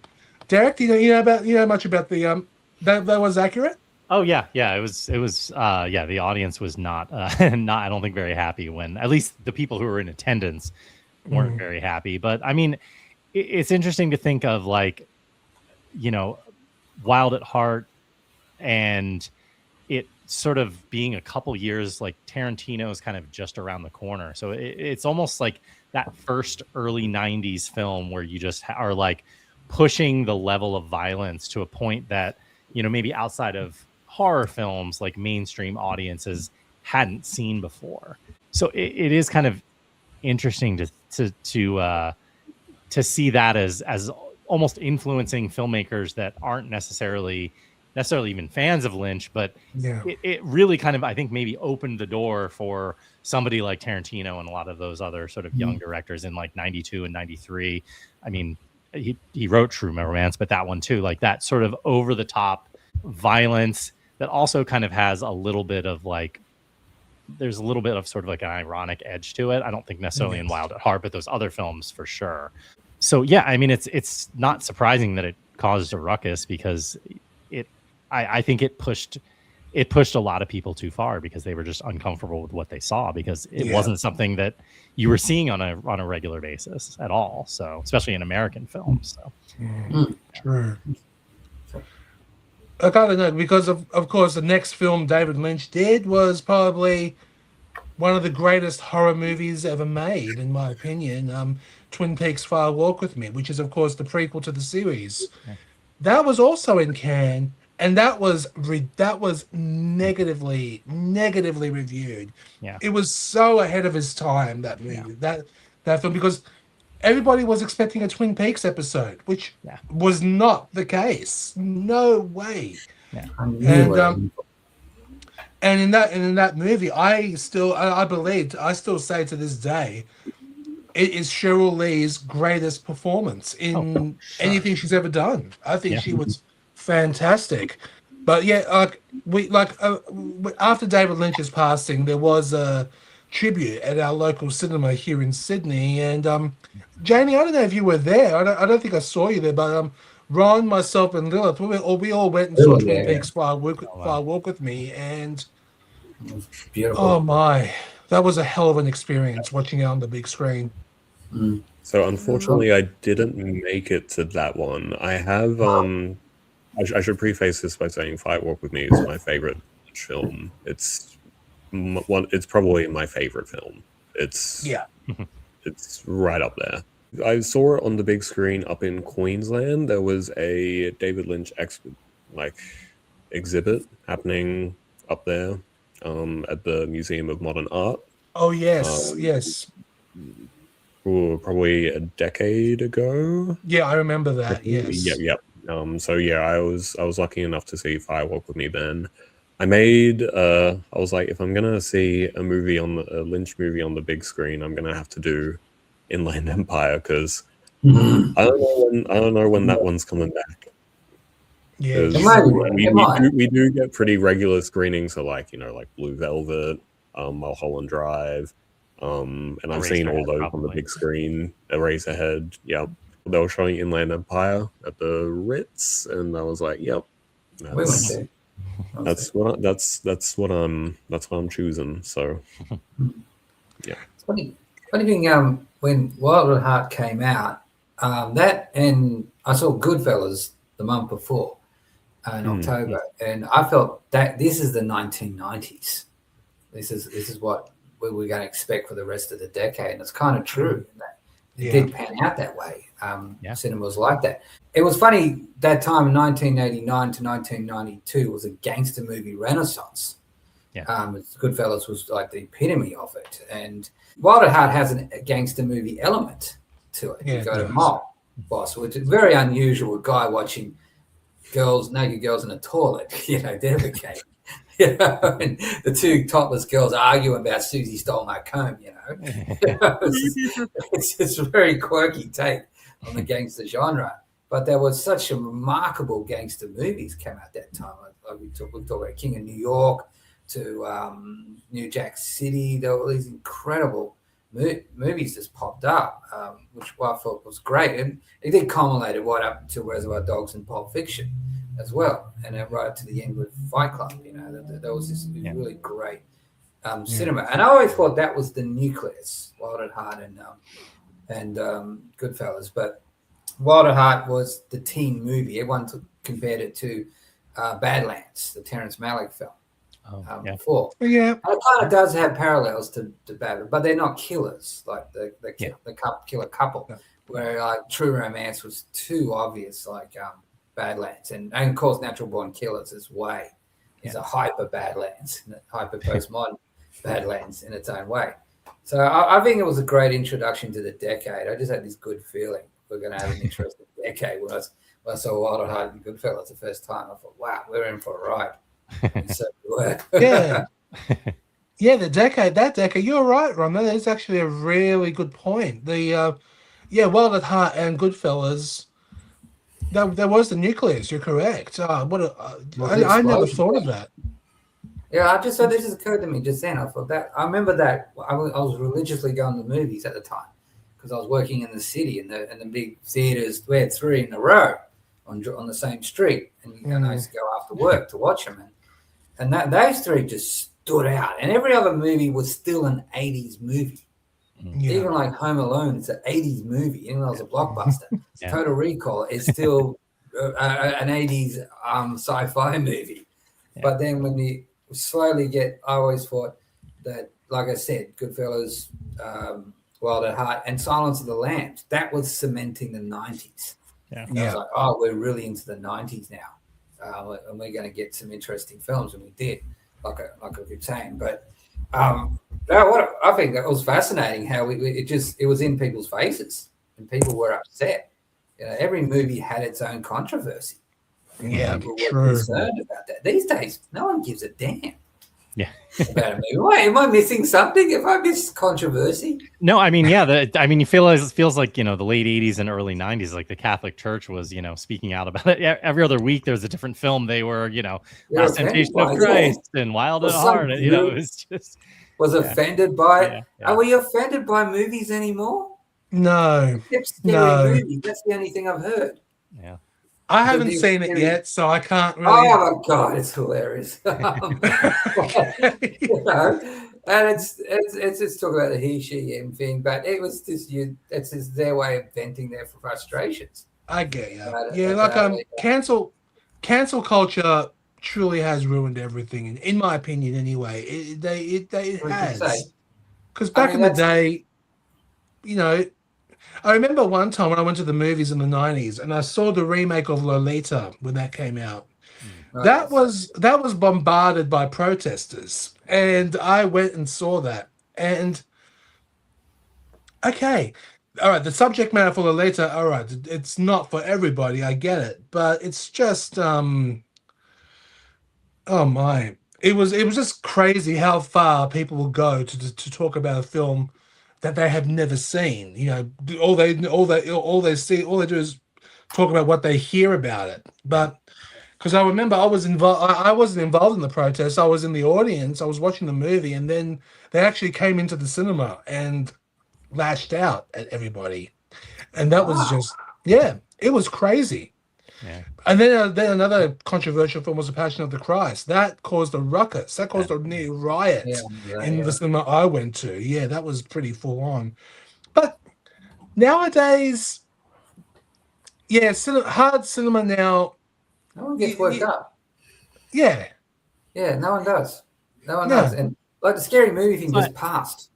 Yeah. So what? And it was like a lot of filmmakers aren't really pushing the boundaries like they did, I feel like, in the 80s and 90s. Not as much. No, at least more mainstream. And it's probably just because it's so hard to get funding for, any movie that you want to have a type of main release. So people are willing to make concessions, I think. Whereas in the 80s and 90s, it was like you could just get funding to make a wild little movie and they'll give you 10 or 20 million to just kind of go and do your thing and trust the artist. And anymore everything is kind of focus tested to death. So I mean, I think that's not to put the blame on the directors necessarily. It's just the studios, everything has changed so much in not just Hollywood, but world cinema in general. So No, true. Yeah. David Lynch was definitely one of the last great auteurs. That's for Yeah. sure. Oh, definitely. But, Yeah. it's funny. You like you were saying, Derek. Abel Ferrara said, "I went to lunch and I got $3 million to do King of New York." Yeah. It's like, wow. John Waters said the same thing. I went to Yeah. lunch 1977. I got 60,000 to do Desperate Living. Yeah. You know, it's just they get a movie over lunch. Yeah. You know? These days they got to go to 15 different funding bodies. You ever notice in movies these days? Yeah. There's like 20. yeah. Oh yeah, companies. 3 minutes of logos at the beginning. Yeah, that's it. 3 minutes Yeah. of logos, and I'm thinking, come on, we're going to start the movie or what? Yeah, You yeah. know? I know. Like, That's so many true. The last Abel Ferrara film had Pasolini in the mid 2010s. It had 20 different funding bodies. I remember that. Yes, it had. And I'm thinking, it's still a gutsy movie. Yeah. It's the last really gutsy Ferrara film where, and no, did anybody object? No, they wanted that story out. They wanted Defoe to play Pasolini, and he did an amazing job. He was really good in that. He was playing an Italian director, you know, and he convinced me he was Pasolini. You know, it was quite crazy extraordinary that way. Anyway, with Wild at Heart, it was the beginning of an era, as you said, Ron, and it's definitely one of Lynch's craziest films, definitely. And Janie, any final thoughts on Wild at Heart? What would you like to do? Anything you want to say? Yeah, no, yeah, definitely. Obviously, I wasn't around in the early 90s, but it seems like there was definitely a push more towards like sexier, darker. And yeah, it's interesting to see how stuff like Wild at Heart was sort of the catalyst for all that. Because yeah, it's sort of, it seems like it's burnt out like already by the 2000s. Like 2000s, we're just straight back into blockbusters. But like with... Yeah, right. Yeah. But there's so much stuff that like I'm not like even like with this series that Imprint's doing, the After Dark, the neo-noir stuff. There's so many movies, like 90s movies especially, where I'm just like, I had no idea this was a thing. This is news to me. So yeah, I think it's interesting. And I think Wild at Heart as well. I don't know why at the start I was sort of like, I don't know how I feel about it. It's definitely towards the bottom for David Lynch for me, but it's still like David Lynch is all the way up here, so it doesn't matter. It's still great. David Lynch doesn't really have any bad films, so no, it's true. A good point. Yeah, I agree. Lilith, how about you? What are your final thoughts? My final thoughts are, it is one of those movies that's regards to like 90s films and how sexy they are. Wild at Heart's definitely one of the sexiest, romantic, insane films. And when you were all talking about, I was literally thinking about the line that Lula says about how she's going hotter than Asphalt. Georgia Asphalt. Georgia Asphalt, yeah, it's great. I think it's one of the greatest films ever. It's definitely very high up in the list. I would say it's second place to Twin Peaks Wild at Heart. And when I'm feeling like in the mood to watch two people who are crazy in love being crazy in love, it's definitely a go-to, and it always makes me feel better. And I'm always like, I always tear up at the end. The end scene with Sailor singing Love Me Tender to Lula, and he's just like holding her and they're just dancing. It's, oh my gosh, makes me want to tear up thinking about it. And you just have all the credits, like you got the credits going down and you're just mesmerized. It's such a beautiful ending to a crazy film, and it definitely deserves its place in the praises of David Lynch's work. Indeed. Derek, how about you? What are your final thoughts on Wild at Heart? Yeah, I mean, I think it's not necessarily one of my favorite David Lynch films, but I think it's interesting as kind of an outlier because it really is his only film. Like, David Lynch has so many great, tragic, like sad, devastating endings. And like Lilith said, you know, the ending here is just such a like upbeat, you know, positive, happy ending that it's just interesting how it's kind of the opposite of so many other films in his oeuvre. And it's interesting that he never really made anything else like it. And I'm not necessarily sure why. I mean, it could possibly be because, like you mentioned earlier, Tony, you know, Fire Walk with Me had a very horrible critical reception when it came out. And Lost Highway's reception wasn't that much better. It really wasn't until, you know, after Mulholland Drive, I think that things started to turn around for him. So he wasn't really able to make as many movies in the 90s as he should have, for sure. So, you know, maybe he would have if he could have made, you know, one or two other films. But, you know, that wasn't in the cards. And, you know, we still got plenty of other great films from him. But it's interesting as kind of that transition with that and Fire Walk with Me, and him almost having to not necessarily reinvent himself, but like figure out what he wants to do to stay true to himself, but to still actually like get funding to make movies. So it would have been interesting to see him make something that was as kind of just like, you know, like I said earlier, just sort of just as aggressive and in your face and propulsive as this, but you know, as a kind of one-off, I think it's a fascinating little outlier.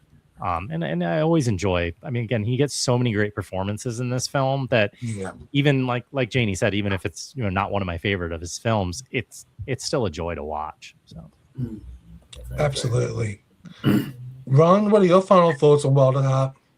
Okay, I'm going to do a little thing. When I was a child on TV, every Saturday we were tortured by Elvis movies. They were on all the time. I'm not joking. Like the 50s and 60s generation, their mothers dragged their kids to the theaters and watch Elvis movies. And that's even more horrifying than watching on TV. Yes. So when I was a child, Elvis movies were on TV all the time. You could not escape it. They were insufferable bores, these films. You know, I never watched another Elvis movie again. And there was two films that just did the Elvis movie with justice. And of course, one is Wild at Heart. It's just a gory Elvis road movie, gory, sexy, perverted Elvis road movie. It's wonderful. And another one was the great comedy from 1984, Top Secret, Val Kilmer. World War II adventure Elvis comedy. And it's hilarious as hell. It's politically incorrect, but my God, it's funny, that film. I adore it to death. You know, I miss Val Kilmer. God, may he rest in peace.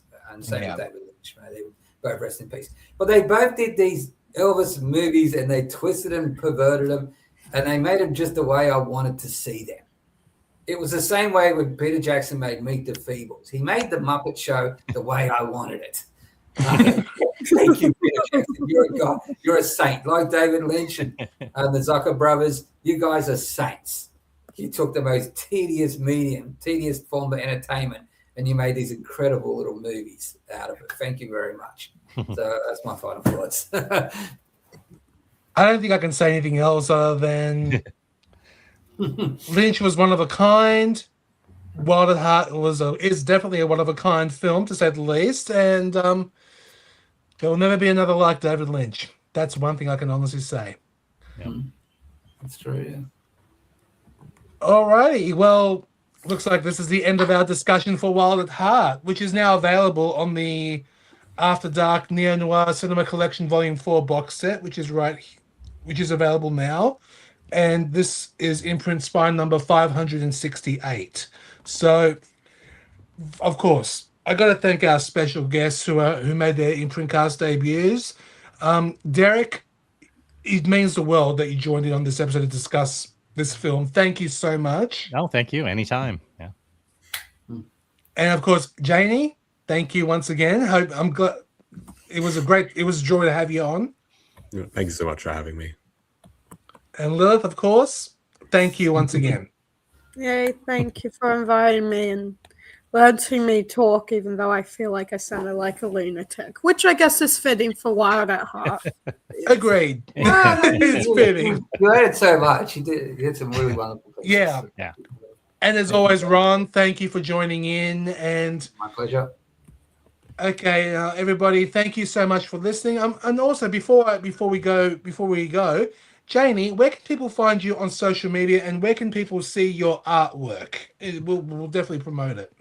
Oh, so yeah, I primarily post on Instagram. You can find me at Dobej, so DOBEJEE. Okay, thanks for that. Derek, where can people find you on social media and everyone else? I'm not on social media too much, but I mean I'm on Blue Sky as at Positively Tonsils, and I will have a Lynch class coming up in the fall, going from Firewalk with me through Twin Peaks: The Return. So check that out at cinejourneys.com, or people can feel free to email me directly. I guess, do you have show notes? We can leave the email in the show notes if anybody wants. Yeah, I'll have the email. No worries. Yeah.